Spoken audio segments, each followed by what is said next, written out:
그렇죠? 우리 다시 한번 읽어볼까요? 긍휼히 여기는 자는 복이 있나니 그들이 긍휼히 여김을 받을 것이며. 너무 쉽잖아요. 긍휼히 여길 때 복이 있고 우리가 긍휼히 받는다라고 하는 예수님의 팔복의 말씀입니다. 우리는 이제 태어나면서 걸음마 시절부터 이 사회에 노출된 게 어떤 노출이 되었냐면 경쟁 사회, 경쟁, 그렇죠? 무한 경쟁 속에 살고 있어요. 또 줄서기, 줄 세우기가 쭉 되잖아요. 식당에 가도 줄 서야 되고 군대 가서도 줄 잘 서야 되고요. 그리고 이제 승자 독식의 시대를 또 살고 있잖아요. 또 동물처럼 약육 강식의 시대를 우리가 살고 있습니다. 그러니까 인류가 시작되면서 지금까지 항상 이거는 계속 반복되는 것 같아요. 그리고 그 속에 사는 것 같아요. 저 여러분이 항상 무한 경쟁 속에 살고 있잖아요. 그렇죠? 중학교, 고등학교, 초등학교 무한 경쟁 속에서 공부하면서 1등부터 꼴등까지 있었습니다. 여러분이 1등이라 생각하겠지만 하여튼 저는 조금 1등은 안 됐고 그 밑에 있었습니다. 무한 경쟁 속에서는 항상 1등부터 꽁등까지 나누어지게 돼 있잖아요. 그래서 항상 이게 무한 경쟁, 경쟁 속에서 태어나면서부터 시작돼서 나오게 됩니다. 쌍둥이들은 누가 먼저 나오느냐, 먼저 싸우는 항상 줄 세우기나 이런 승자독식이나 야구 강식들을 보게 됩니다.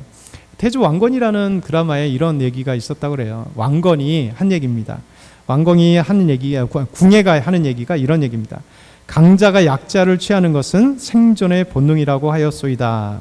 우리도 그와 같은 이치를 명심하고 힘을 더욱 크게 하지 않으면 아니 될 것이요. 보시오.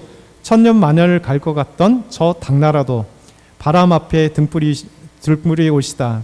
우리가 좀 더 힘을 일찍 얻고 이치를 깨달았다면 어찌 저 당나라를 취하지 못하였겠소. 꿈을 가지십시다. 미륵의 큰 꿈을 가지십시다.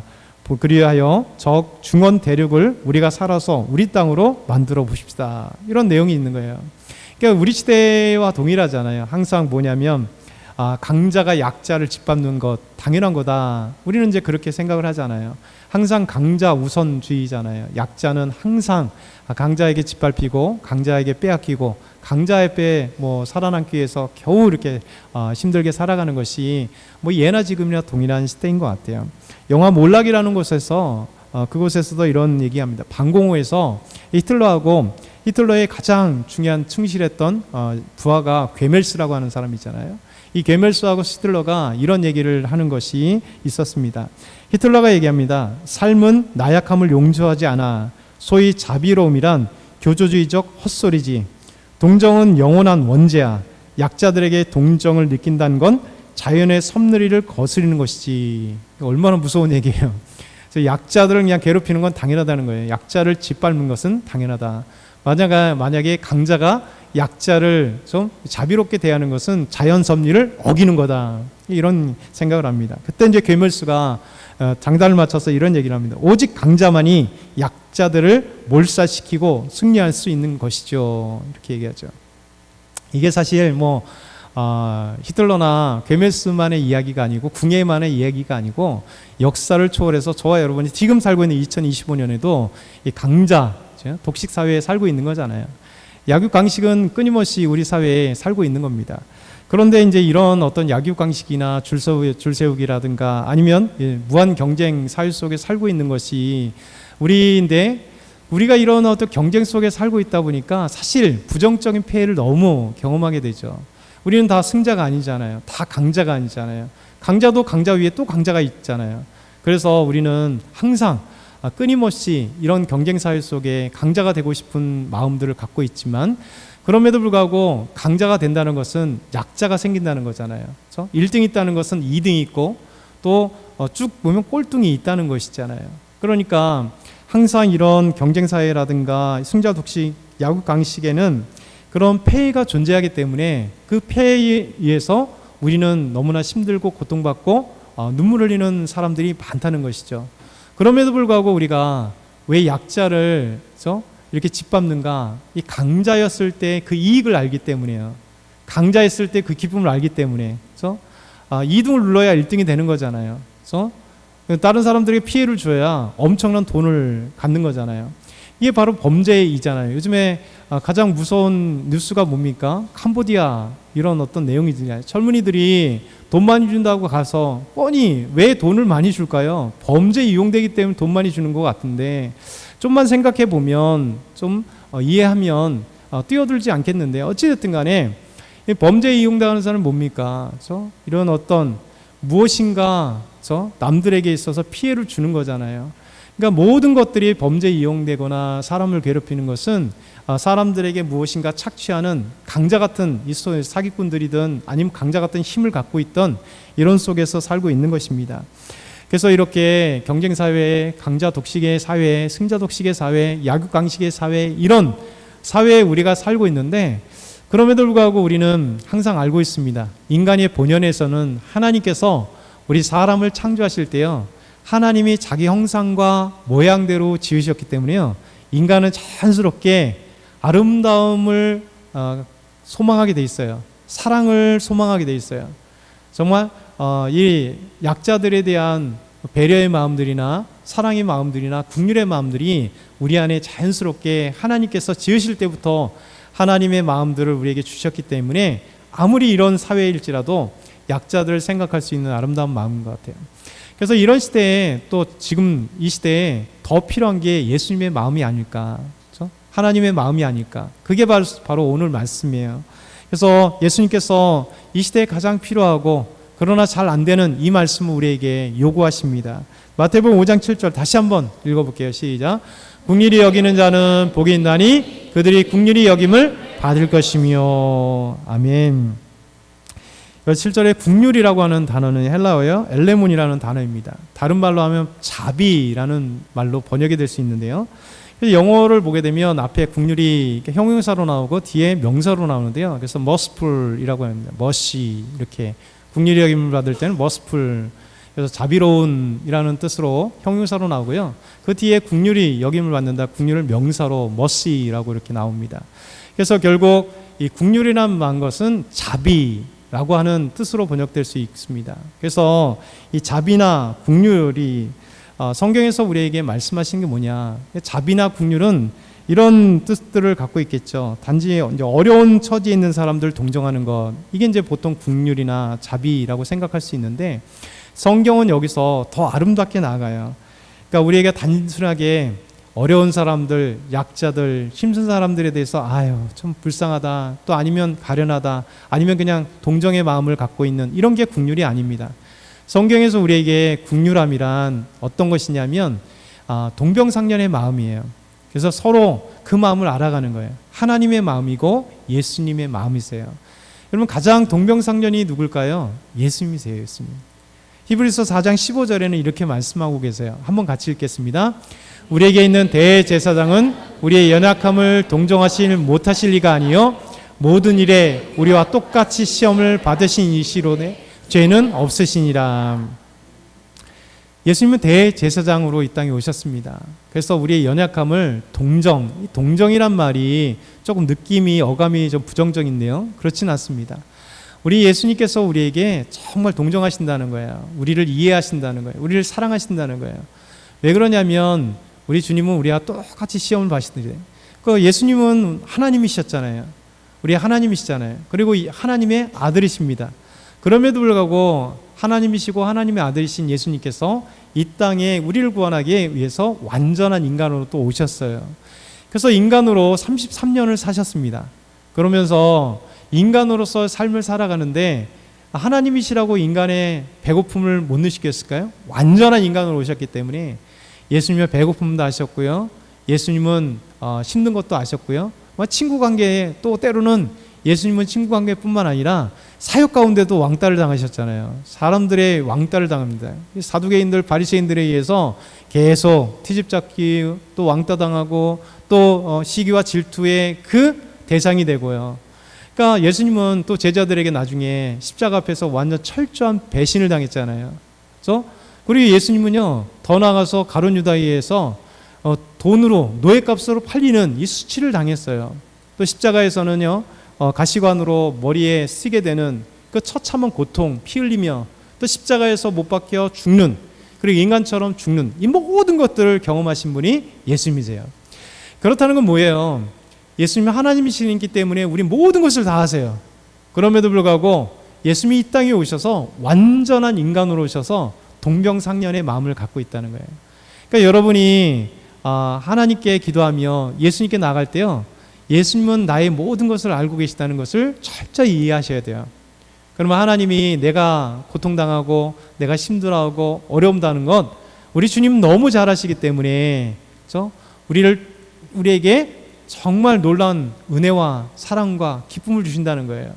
그래서 우리 주님께 얼마든지 여러분 때를 써도 돼요. 여러분이 삶에 힘들고 때로는 마음에 상처 있고 아파도요, 주님, 저 이런 것 때문에 너무 아파요. 저 이런 것 때문에 너무 힘들어요. 저 이런 것 때문에 정말 주님 아니면 안 돼요. 그러니까 얼마든지 주님께 기도할 때요, 주님은 다 아십니다. 그래서 우리를 능히 도우실 수 있는 분인 우리 예수님께서 우리 여러분을 도와주십니다. 그래서 사도 바울은 이렇게 동병상련에 대해서 말씀하세요. 빌립보서 2장 5절 8절, 너희 안에 이 마음을 품으라는 거예요. 그 그리스도의 예수님의 마음입니다. 그 예수님의 마음이 무엇인가? 같이 읽겠어요. 그는 근본, 시작. 그는 근본 하나님의 본체시나 하나님과 동등됨을 취할 것으로 여기지 아니하시고 오히려 자기를 비워 종의 형체를 가지사 사람들과 같이 되셨고 사람의 모양으로 나타나사 자기를 낮추시고 죽기까지 복종하셨으니 그 십자가에 죽으심이라. 아멘. 동병상련으로 이 땅에 오신 예수님, 그래서 우리를 너무 잘 아시는 예수님, 그래서 예수님의 그 마음을 너희는 본받으라는 거예요. 그래서 예수님의 마음, 겸손하게 이 땅에 오시고 우리를 사랑하시는 그 마음, 그래서 죽기까지, 십자가에 죽기까지 우리 하나님의 말씀에 순종하셨던 예수님의 마음을 우리가 그 마음을 우리 안에 품으라는 거예요. 그래서 여러분, 만약에 하나님의 그 본질로만 계셨다면 어떻게 우리가 예수님의 마음을 품겠어요? 근데 예수님이 이 땅에 참 겸손하셔서 인간의 모습으로 오셔서 우리와 함께 하셨던 그분이기 때문에 우리는 작게나마 예수님의 마음을 품을 수 있고 예수님의 마음을 가질 수 있는 겁니다. 우리 마더 테레사 수녀님 잘 아시죠? 이 테레사 수녀님이 한 책에서 자기의 어떤 일화를 소개하는 것을 글로 읽었습니다. 마더 테레사가 이런 일화를 소개합니다. 어느 날 저녁 어떤 사람이 우리 집에 와서 8자녀를 둔 힌두교 가정에서 며칠 전부터 아무것도 먹지 못하고 줄이고 있다는 얘기를 해주었습니다. 그들에겐 먹을 것이 전혀 없었습니다. 나는 한 끼 식사로 충분한 쌀을 가지고 그 집으로 갔습니다. 그들은 몹시 허기져 보였고 아이들의 눈은 툭 붉어져 나와 있더군요. 말할 수 없이 비참한 모습이었습니다. 내가 쌀을 건네자 아이들의 어머니는 그것을 반으로 나누어 가지고 밖으로 나갔습니다. 잠시 후에 그녀가 돌아오자 나는 어디에 갔었냐고 물었습니다. 그러자 그녀는 짤막하게 대답했습니다. 그들 역시 굶주리고 있습니다.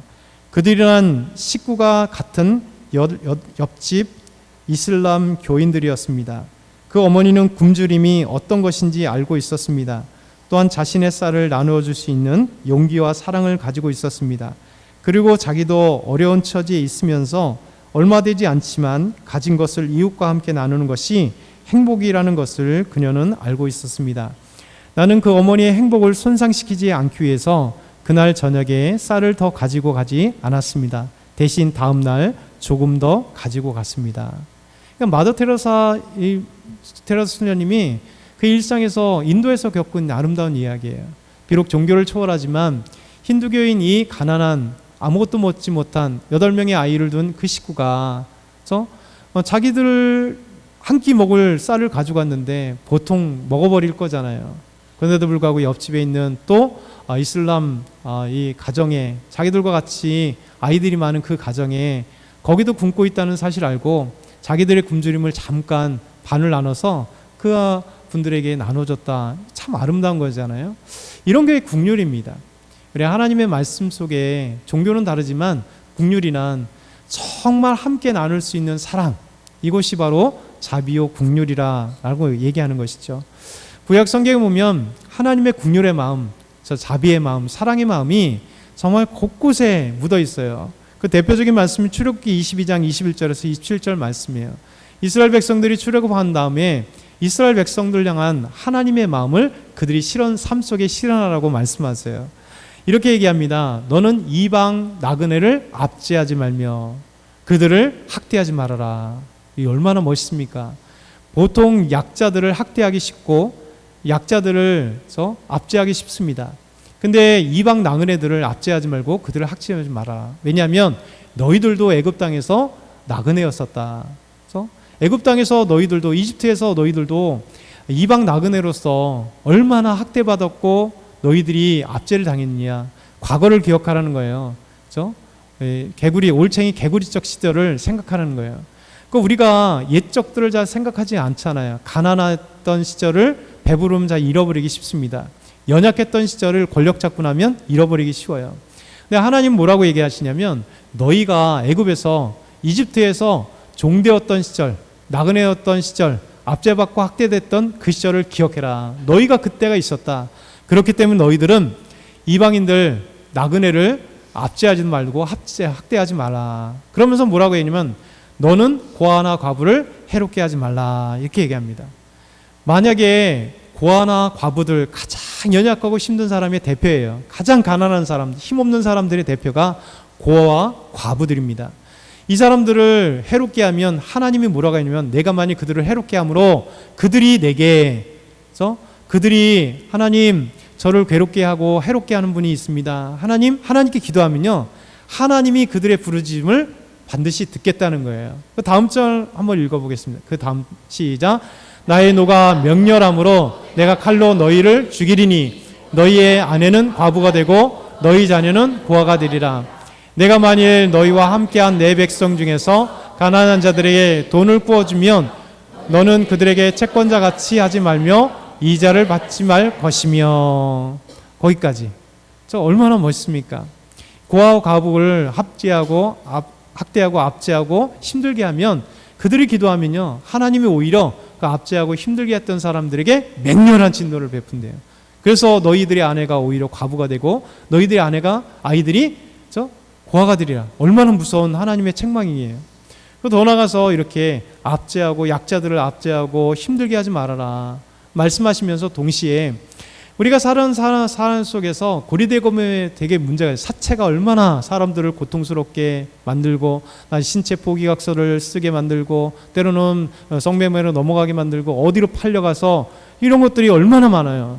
저 지금도 어느 순간에 사라져서 장기 적출이 되는, 우리나라뿐만 아니라 외국에 그런 경우가 너무 많게 되어 있습니다. 외국인만이 아니라 우리 사람들이 영화 보면 그런 것들이 많잖아요. 실제 정말 많습니다. 우리가 모르는 사이에 이런 무서운 것들이 있잖아요. 뭐 때문에요? 대부분 다 돈 때문에, 빚 때문에 이런 무서운 범죄들이 연결되어 가고 있어요. 근데 주님은, 우리 하나님은요, 3,400년 전이에요. 이 율법의 말씀을 우리에게 주시면서 이스라엘에게 뭐라고 말씀하냐? 가난한 자에게 돈을 구워주면요, 가난한 자가 못 갚을 가능성 크잖아요. 사채업자들은요, 채권자들은 그들은 막 닥달하지 말라는 거예요. 이자를 받지 말라는 거예요. 여러분, 사채업자들이 뭐 갖고 먹고 삽니까? 이자 갖고 먹고 살잖아요. 근데 하나님은 구워주되 이자를 받지 말라는 거예요. 그러니까 하나님이 얼마나 멋있습니까? 사실 구워줄 수 있는 사람은 돈이 있다는 거예요. 아직 넉넉하다는 거예요. 그러니까 우리 주님은 이 땅에 있을 수 없는, 이 자본주의 사회에서 있을 수 없는 이야기들을 3,400년 전에 정말 아름다운 자비가 무엇이냐, 하나님의 백성으로 살아가는 것이 무엇이냐라고 이런 말씀하고 계세요. 그러니까 여러분들도 돈을 빌려주면 힘들잖아요. 우리가 우리 사회에 잘 알겠지만 돈을 빌려준 사람은 잘합니다. 얼마 빌려줬는지, 언제 빌려줬는지 이 받을 사람을 항상 기억하고 있어요. 근데 신기하게도 돈이 필요하다고 돈을 빌린 사람은 잃어버려요. 갚아야 되는데 신기하게도 잃어버려요. 그런 경우 여러분 기억 안 나세요? 그래서 저는 이제 말씀을 쫙 들으면서 옛날부터 제가 빌려줄 돈이 별로 없기 때문에 가끔 빌려주면 때로는 몇십만 원 이렇게 빌려줍니다. 그것도 어쩌다가 잘하는 사람이 너무 힘들다 그래서 빌려달라 그래요. 근데 사실 빌려주면서 항상 생각하는 게 뭐냐면 받을 생각을 안 합니다. 사실 저에게 몇십만 원은 그때 한 달 생활비 안에 딱 들어가 있는 거예요. 그거 없으면 우리가 힘든 거예요. 돈이 넉넉해서 통장에 있으면 마음껏 빌려주겠죠. 근데 그래도 나에게 있어서 50만 원, 나에게 있어서 10만 원, 이게 사실은 되게 큰 돈이거든요. 그런데도 불구하고 제 마음속에 항상 생각하는 게 뭐냐면, 주면 감사하게 받지만 50만 원 없어도 나에게 생활이 불편하면 조금 있지만 죽지 않는다. 이거예요. 그러니까 항상 생각한 게 뭐냐면, 빌려주면 잘 안 빌려주지만 저에게 빌려달라 하지 마세요. 저 돈 없어요. 네, 빌려주지만 항상 원칙은 뭐냐면 혹시 그가 잃어버릴 때 닥달해서 받지 말자. 왜 그러냐면요, 이 돈 때문에 친구 관계가 상실됩니다. 그러니까 분명히 그 사람이 돈 줘야겠지만 몇십만 원이기 때문에 뭐 닥달 안 해도 되는 이유긴 하지만 그래도 항상 원칙이 그거예요. 빌려주되 마음속에 잃어버리자. 왜냐하면 그 빌려준 것 때문에 계속 생각이 납니다. 그렇죠? 빌려준 사람에게 왜 갚는다는 시간이 오면 점점 지나면 더 오히려 부정적인 악한 마음들이 내 안에 가득하기 때문에 차라리 50만 원을 잃어버린지언정 사람을 잃어버리지 말자. 이런 생각이 이제 저에겐 계속 오래도록 있습니다. 그러니까 하나님께서 우리에게 이런 말씀을 하시는 거예요. 더 나가서 다음 장 보면 이렇게 말씀하세요. 내가 만일 이웃의 옷을 저당 잡거든, 그렇죠? 해가 지기 전에 그에게 돌려주어라. 저 얼마나 멋있는 말씀이세요. 이 옷을 저당 잡힌다는 것은요, 이 지금처럼 옷이 많으면 상관이 없어요. 근데요, 예수님 당시에도 그렇고 3,400년 전에도 그렇고 보통의 사람은요, 옷이 한 벌입니다. 1년에 한 벌인 거예요. 우리가 생각하면 우리 옷이 많은 시대에 살고 있기 때문에 이건 잘 이해하지 못하지만 우리 조선 사회도요, 웬만한 사람은 한 벌이나 두 벌 있었습니다. 보통 사람은 한 벌이나 두 벌이에요. 양반이나 좀 많은 것이지 보통 사람들은 한 벌이에요. 그 한 벌 갖고 계속 입는 거예요. 빨아서 또 입고 그냥 지저분할 때까지 입고. 예수님 당시나 또 3,400년 전에 이스라엘 사회도 마찬가지입니다. 그 한 벌이 그의 전 재산이고 그의 옷이에요. 이 옷을 저당 잡혔다는 건 뭡니까? 아무것도 없기 때문에 자기가 가지고 있는 한 벌 옷을 가지고 저당 잡혔던 거예요. 그래서 그것이 유일한 옷이라. 하나님 말씀이 이렇게 얘기하는 거예요. 이게 시대를 알아야 돼요. 그러니까 그가 옷을 저당 잡혔는데 그 옷이 유일한 옷이에요.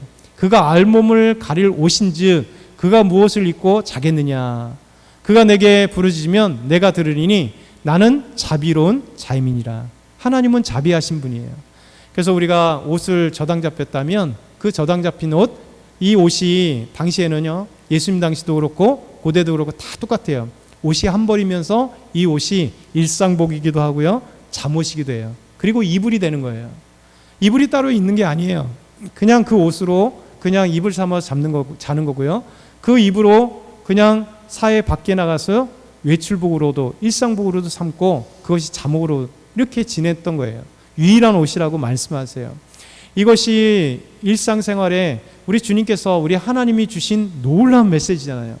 율법으로 주시는 사람을 사랑하고 약자를 사랑하시는 하나님의 그 사회복지가 이미 여기 안에 많은 것이 포함되어 있어요. 그래서 우리가 지난번에 말씀드린 것처럼 이 구약을 읽으면요, 기독교의 사회복지가 모든 사회복지의 그 원인이 성경에서 나오게 되잖아요. 이런 아름다운 은혜가 우리에게 있는 것이죠. 하나님은 우리에게 말씀하십니다.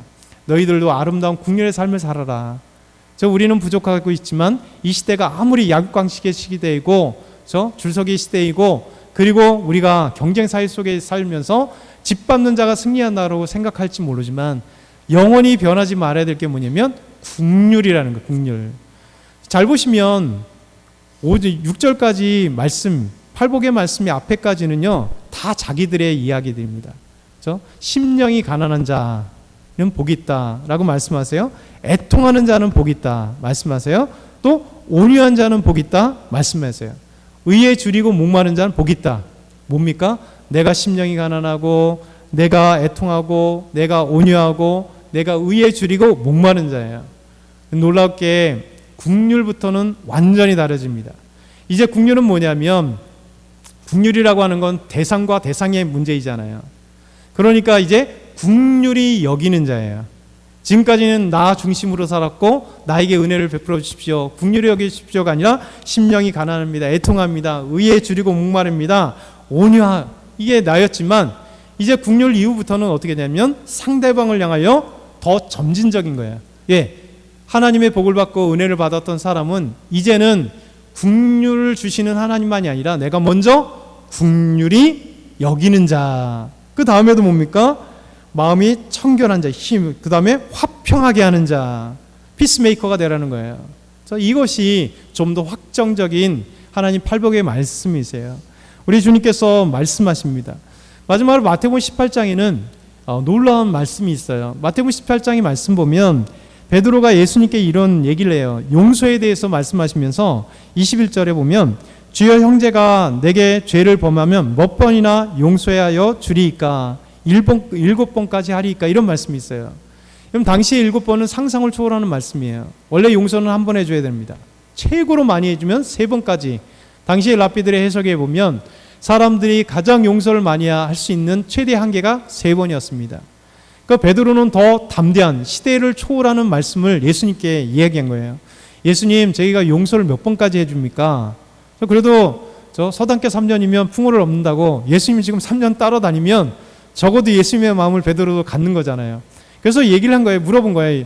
용서를 몇 번 해줄까요? 7번 해줄까요? 당시에 상상할 수 없는 3번까지 최고였었는데 7번이에요. 구약으로 얘기하면 하나님 뭐라고 하면 이는 이고 눈은 눈이에요. 이는 이고 눈은 눈이에요. 이것도 오해하시면 안 됩니다. 하무라비 법전에서 나오는 이는 이고 눈은 눈과 전혀 다릅니다. 그러니까 하무라비 법전은 뭐냐면 너희가 한 만큼 갚으라는 거예요. TV에서나 이런 사람들이 동시에 성경의 구약성에 나오는 이 율법의 말씀을 가지고 눈은 눈이고 이는 이라고 얘기를 하는 잘못 오인을 하는 거예요. 너희들이 눈을 장처럼 상대방에 복수하라 이런 개념을 하는 거예요. 근데 여러분 성경에 나오는 율법의 말씀 하나님이 눈은 이고 이는 이라고 하는 이 율법의 말씀을 주면은 뭐를 얘기하냐면 그 전제가 사랑이에요. 왜 사랑일까요? 사람은 피해를 당하면요 복수에는 복수심이 타면요 상대방에게 더 하고 싶은 마음이 드는 거예요. 그래서 최고의 복수의 한계를 딱 정해준 거예요. 너희가 만약에 눈을 상했다면 그 사람의 목숨을 상하지 말라는 거예요. 눈까지만 상하라는 거예요. 실제 눈을 상하는 게 아니라 이렇게 한계를 정해주시는 하나님의 놀라운 바운더리를 딱 정해주시는 거예요. 사랑이에요. 그래서 복수가 진짜 무서운 복수가 되지 않도록 해가 되지 않도록 쉽게 하나님께서 말씀하시는 거예요. 우리 주님은 우리에게 말씀하실 때 용서를 베드로는 얘기합니다. 7번까지 용서해 줄까요? 그랬더니 예수님이 보면 이렇게 말씀해요.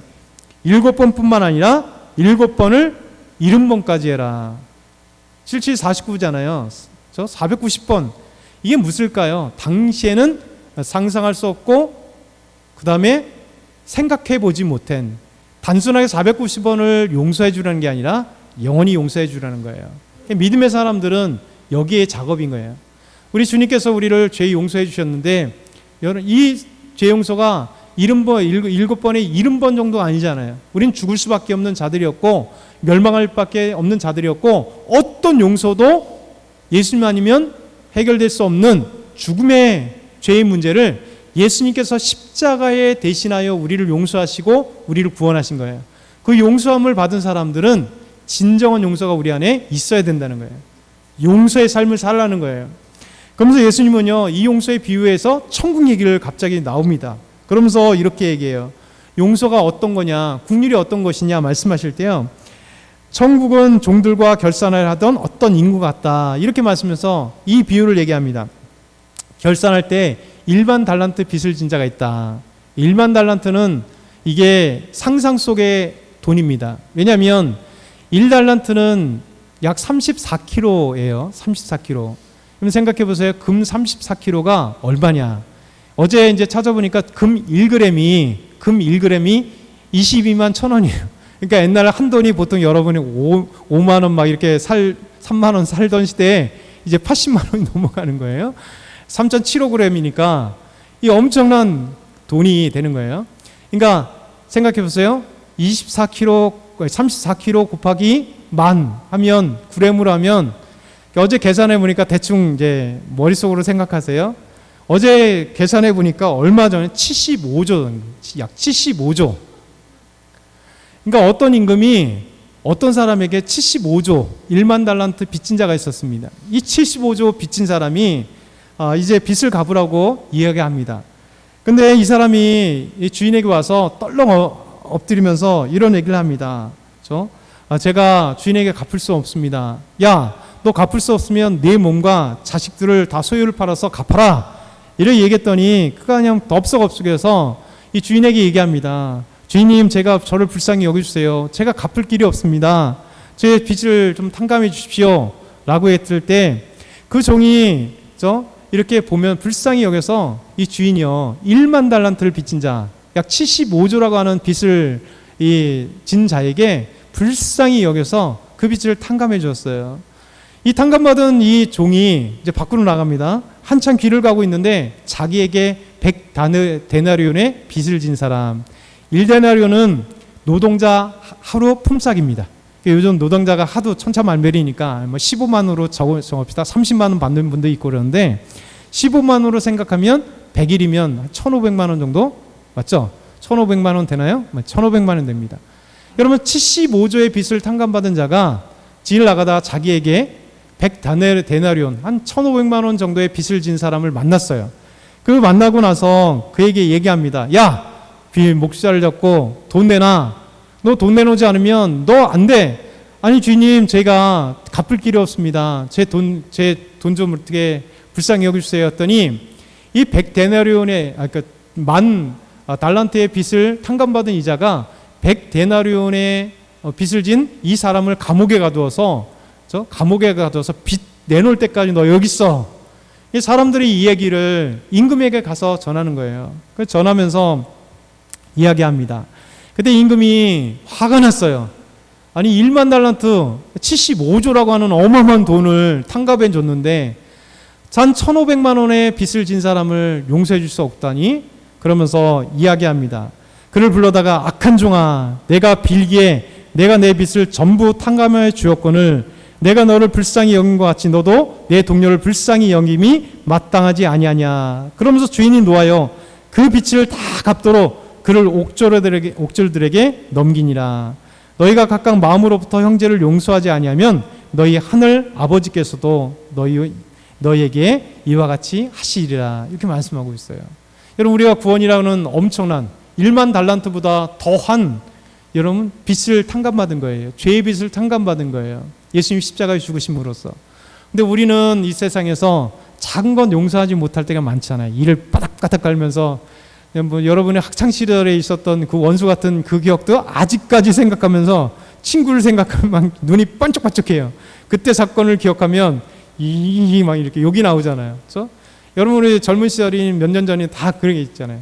원수 같은 그 것들이 용서하지 못하고 속에 사실은 겉으로는 태어난 척하지만 속에서 아직도 용서받지 못한 일들이 참 많다는 거죠. 이게 바로 100데나리온 이 빚진 자를 용서하지 못한 사람과 같은 것이다 라고 얘기하세요. 우리 주님은 우리에게 말씀하고 계세요. 긍휼이란 뭐냐? 긍휼이란 우리가 불쌍히 여기는 것. 단순하게 혀를 차면서 아유 약자들 불쌍 이게 아니라 동병상련과 같이 그래 함께 사랑하는 마음으로 함께 긍휼한 마음으로 함께 사랑하는 마음으로 하나님이 우리를 긍휼히 여기시고 우리에게 사랑을 베푸셨던 그 사랑의 마음을 가지고 긍휼히 여기라 이렇게 이야기하는 겁니다. 그러면서 우리 마태복음 6장 12절 한번 같이 읽어볼까요? 시작. 우리가 우리에게 죄 지은 자를 사하여 준 것 같이 우리 죄를 사하여 주옵시고. 그래서 주님 가르친 기도에도 이렇게 해야 하잖아요. 여러분 이제 용서받는 자는 어떻게 할까요? 이제 먼저 긍휼히 여김을 주는 거고요. 먼저 죄 지은 자를 사하여 주는 거예요. 우리가 죄 지은 자를 사하여 준 것 같이 우리 죄를 사하여 주십시오. 이게 성숙한 그리스도인이에요. 이제는 먼저 행하는 모습이 있고 주님 불쌍히 여기주세요 라고 이야기하는 거죠. 그래서 오늘 말씀하신 것처럼 마태복음 6장 7 긍휼히 여기는 자는 복이 있나니 그들이 긍휼히 여김을 받는다라는 거예요. 마지막으로 이런 얘기를 전해드릴게요. 일정 강점기 때의 얘기입니다. 전남 목포에 윤치우라고 하는 분이 계셨어요. 이분은 기독교 전도사였습니다. 당시에 교회 전도사. 1928년에 윤치우라고 하는 전도사님이 7명의 고아들, 부모님을 잃어버린 아이들을 이제 이 아이들과 함께 생활하면서 공생원이라는 기관을 만들었습니다. 작은 공생원. 그래서 7명의 갈 길을 잃어버린 고아 아이들과 함께 생활하면서 그 아이들을 보살피기 시작합니다. 그리고 나면서 항상 불황아 거지 고아들을 이제 돌보기 시작하면서 주변 사람들이 목포 사람들이 윤치호라는 전사님을 뭐라고 불렀냐면 그의 별명이 거지대왕. 그러니까 연약한 사람들, 거지들, 불황아들을 계속 먹여 살리고 아이들을 돕고 하는 것이죠. 그리고 난 다음에 1938년에 봉사정신이 투철했던 일본 여성과 함께 일제강점기인데 일본 여성이었던 다우치 지지코라고 하는 여인과 함께 결혼합니다. 한국 이름으로 이 여인인 윤학자라고 하는 여인입니다. 그와 함께 이제 결혼을 했어요. 그리고 이 윤학자, 자기 일본 부인과 함께 많은 이 어렵고 힘들고 거지 불황아들, 고아들을 함께 섬기면서 이렇게 섬깁니다. 일제강점기가 지났습니다. 6.25가 터졌습니다. 그리고 이 북한군이 목포까지 오게 되었습니다. 그리고 이제 인민재판을 시작하는 거죠. 그러면 인민재판을 시작하면서 이 윤치호 전사님을 이제 끌어왔습니다. 그리고 이제 인민재판을 통해서 이 사람을 이제 죽이려고 이제 했을 때 놀랍게도 이 반동으로 몰아 죽이려고 하는 그 순간 이 목포 사람들이 그 공산군들 앞에서 얘기를 하는 겁니다. 이 윤치호라가 어떤 분이신가에 대해서 쭉 설명하기 시작합니다. 여기도 설명하고 저기도 설명하고 저기도 설명해서 결국 놀라운 일이 벌어진 거예요. 이 사람을 이제 반동으로 몰아 인민재판에서 죽이려고 했을 때 오히려 수많은 사람들이 아름다운 고백들이 터지면서 이제 인민군이 그들의 윤치호 전사님을 죽이지 않는 사건이 역사 속에 나왔습니다. 그 이후에 윤치호 전사님이 사실은 갑자기 이제 뒤에 종족을 상칩니다. 없어졌어요. 그래서 찾지 못했습니다. 그럼에도 불구하고 많은 사람들이 애태운 거죠. 누군가 죽였던지 아니면 이렇게 데리고 간 거예요. 근데 그 아내였던 일본인 아내는 끝까지 목포에 남아 계시면서 많은 어려운 사람들을 섬기고 애던 것. 인터넷 치면 나옵니다. 그래서 이게 아까 말씀드렸듯이 지금 목포에 이 이름 공생원이라는 사익복지기관이 지금도 있어요. 어제 쳐봤거든요. 그래서 공생원, 목포에 보면 공생원이라는 것이 이때부터 시작되어서 아름다운 이 삶의 모습들을 간 거죠. 그래서 국률이 여기는 사람은요, 하나님의 마음을 갖고 국률이 여기는 거예요. 놀랍게도 그것은 하나님이 반드시 국률이 여기는 자는 복이 있는데 국률이 여김을 받는, 하나님에게 국률을 받고 또 사람들에게 되돌림 받는 아름다운 사랑이 있다라는 것이죠. 오늘 말씀은 여기까지 우리가 한번 생각해 볼게요. 함께 이 말씀을 기억하면서 하나님께 함께 기도드리겠습니다.